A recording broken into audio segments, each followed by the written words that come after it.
আরিফ ১৮ বছর বয়সী পাতলা ও সাহসী যুবক বাদামি ত্বক এবং ছোট কালো চুল নিয়ে গ্রামের মধ্যে হাঁটছিল।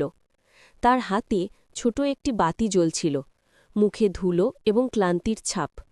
গভীর রাত, কুয়াশাচ্ছন্ন গ্রাম, চারপাশে গাঢ় জঙ্গল, আর পূর্ণচাঁদের আলো কুয়াশার মধ্য দিয়ে ভেসে চলছিল। পুরনো কাঠের ঘরের বাইরে তেলবাতি ঝলমল করছিল এবং সবকিছুতে রহস্যময়তা ছড়িয়ে পড়েছিল।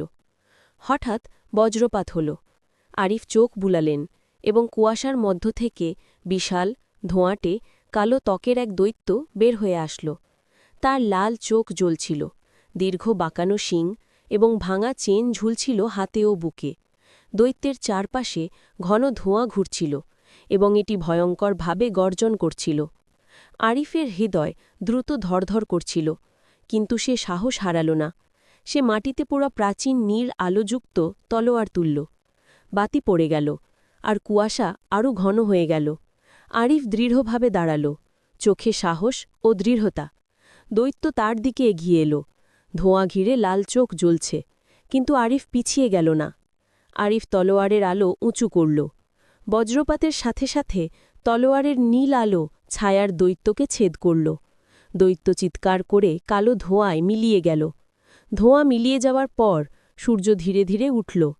আরিফ দাঁড়িয়ে রইল, ঘাম ও ধুলো মুছে। চোখে শান্তি এবং শক্তি প্রতিফলিত হল। গ্রামের পথ ধুলো ও ধোঁয়া মিলিয়ে গেল এবং সবকিছুতে জাদুময় শান্তি ফিরল। আরিফ বুঝল যে সাহস থাকলে অন্ধকার কখনো টিকে থাকতে পারে না।